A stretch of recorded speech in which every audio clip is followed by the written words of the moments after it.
Hello and welcome back to the Movie Pope podcast. And today we are going to be taking a look at the trailer for Marvel Zombies. Obviously it's part of the MCU and it's part of the what if scenario, and it's going to star a lot of familiar faces or voices, I should say. And this time it's going to be taking a look at a universe in the Marvel multiverse where zombies have taken over everything, and we do get a chance to see the Zombie Avengers. But before we dive in, remember to like, comment, subscribe. We are slowly growing our audience, so if we can get more of y'all on board, that'd be great. We're always producing original content, and we're not really doing anything controversial. We're not going out there spouting views that might offend people or say things that are going to piss you off. Unless you're a diehard fan of certain franchises, then we apologize in advance, but it's kind of our thing here.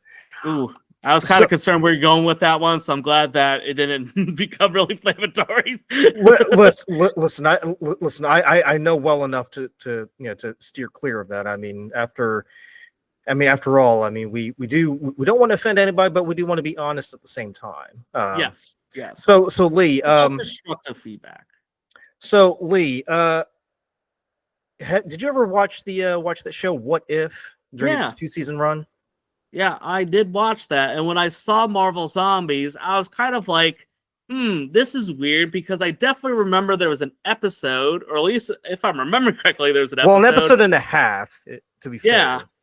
Yeah, so kind of, I guess, weird to, have that be a part of What If, and then it's like, is this hey, this was maybe a story we want to tell more of, and now we're going to create a whole, season about it? I don't know. It feels very odd that you're going to create something like this, knowing that you already kind of sprinkled some of it into What If. So now it feels like a side project that you're trying to really milk for some more, for some more money. So I don't know how I feel about it, but hey, it's content, and I guess Marvel's got to put out something, right? It's been kind of a little bit on the shorter side as far as movies and everything coming out. So I guess this is maybe a way to kind of sprinkle some stuff in, but not make it some huge, big budget, crazy, bombastic thing that I think everyone's waiting for that next huge Marvel property to come out. Well, also keep in mind, because you mentioned it a few years ago when we were looking at the trailer for Echo. It's taking something that I wouldn't say random, but people really didn't pay that much attention to, and they kind of decided to expand upon it, because to your point, Marvel Zombies, it was a pretty interesting storyline, and anybody who's a comic book fan will no doubt know of the comic book run called Marvel Zombies. But it wasn't like anybody thought, well, this particular story needs to be told in depth, right? It was there, it served a purpose, and we just got along with it. But as per usual, Marvel likes to take things that would seem to be insignificant, kind of make a show out of it. You said this in depth when you talked about Echo, and now we're seeing it again with Marvel Zombies. Yeah. Also keep in mind too, the timing is a coincidence as well, because obviously Marvel Zombies, we're not too far from October, so they kind of want to cash in on the whole Halloween vibe. They did this a few years ago when they did Werewolf by Night as well, because that came out roughly around September as well, just a month before Halloween. So yeah, without further ado, let's take a look at Marvel Zombies and see what is so scary about it. Yeah, and I think Agatha did that too, right? Sort of.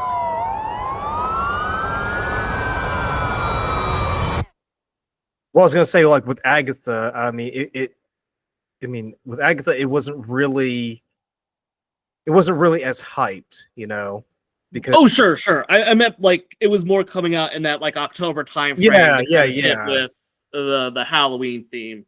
Right, and I feel like with Agatha, it was one of those things where it was like, well, if you see it, that's great. If you don't, who cares? Whereas with Marvel Zombies, they kind of want you to check it out. Gotcha. All right, sorry, we had a false start there. Let's do it for real this time.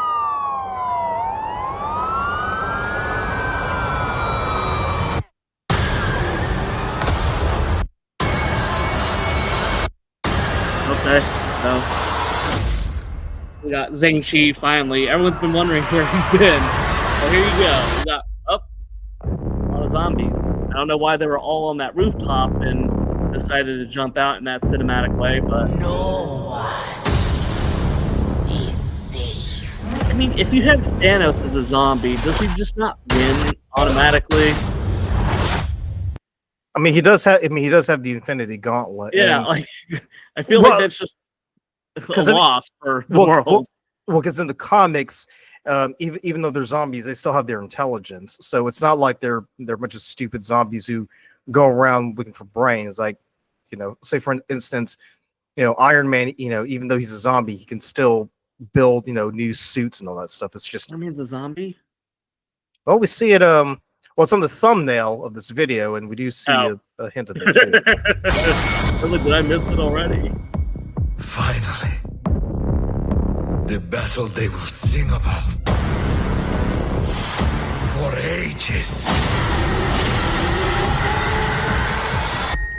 This is not the night we fought!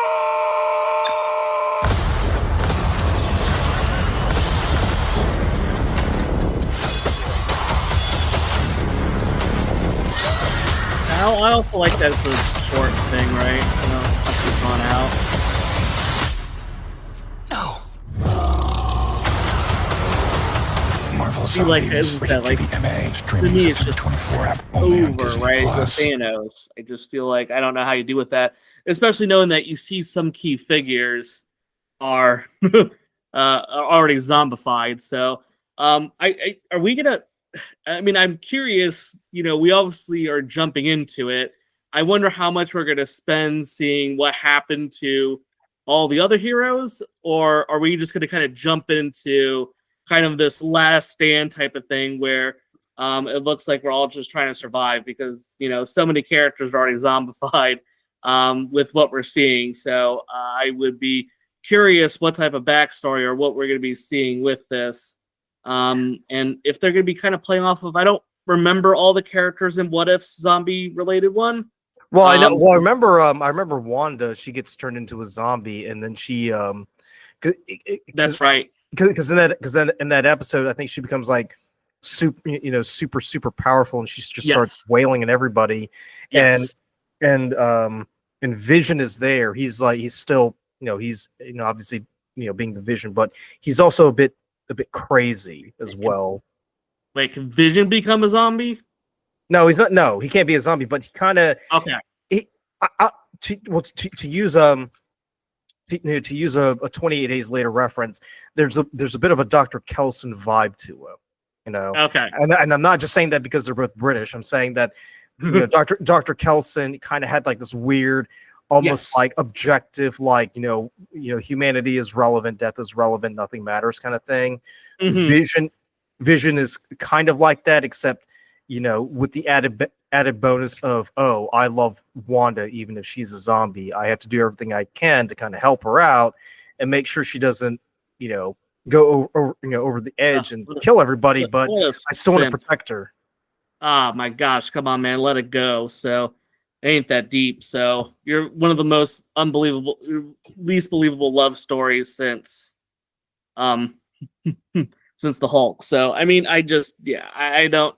It's like I said, the fact that it's short, right? It's it's 4 episodes, right? So it's gonna go pretty quickly. You're gonna have obviously a lot of characters that you want to see, right? Because if you like Marvel, it's like, hey, cool, this ticks all the boxes, right? It's rated MA, right? So there's probably gonna be a lot of excessive gore, maybe some nice profanity that we don't see in these films. So I think it has that kind of niche appeal that's like, okay, it's a little bit different from what we've gotten previously, right? It's not like like you mentioned Echo, right, which was still kind of more, like I said, kind of realistic, and then we just had Ironheart that came out earlier this year, right? So I think you already kind of have some of those stories. This one kind of feels like it's going to be different, and I would say I still have there's a little bit of appeal there, right? I think just because of the subject matter and the fact that it has an opportunity to be really gory and kind of do things that we haven't seen Marvel really doing. And I think that's going to at least garner some level of appeal to it, though I'm sure it's not going to be a intellectually stunning story about a bunch of mindless zombies and what they're doing. But I mean, it's all in good. It's all in do good you think it is? fun. I mean, it's all in good fun, really, because Of course, yeah. whereas with Echo and Ironheart, I mean, they're definitely far more serious, because Yes. they're trying to tell a more serious story, even though there's really nothing serious to glean from it. Whereas Marvel Zombies is like, well, you love gore and guts and zombies. Yes, And, yes. wouldn't it be great if you saw the Avengers as zombies? Like, here you go. Yeah. Absolutely. It has enough intrigue to definitely get people out there. I mean, I'm interested in watching it. Like I said, just for, like you point out, right? It's just there to be a mindless, fun thing to it's watch. guilty pleasure. That's what it is. Yes. Oh yeah, absolutely. Right. It's a chocolate cake for when you get tired of of eating kale, basically. Or I should say Halloween candy as opposed to kale. There we go. Keep up the Halloween theme. So. But I was gonna say too, because because what we saw in What If kind of already established what happened in that particular universe, where everybody kind of gets turned into zombies, right? Because they kind of briefly go over how the Avengers got turned into zombies, because they're responding to like a situation, and then they all get infected, and then the pandemic happens, and every. That's right. Have that. Yeah, so I think in this case, because you mentioned it earlier in the conversation, it's going to be more of a last stand kind of situation where the remaining heroes kind of build set up like a citadel or somewhere, and just say, well, this you shall not pass here, like this is our line in the sand, and we kind of see what happens from there, really. And personally, I really don't want to see how the infection happens, just because, like I said, we already got a hint as to. Yeah, it's not critical. I agree. Yeah, so yeah, just let us know down in the comments below what your thoughts are. Are you excited for Marvel Zombies? And it's a 4-episode run. Would you like us to see do a review of Marvel Zombies on the show? Let us know down in the comments below, and as always, be sure to leave us a like. Helps with the algorithm, and subscribe so you never miss an episode beat. But as always, thanks for tuning in, and we'll catch you in the next one.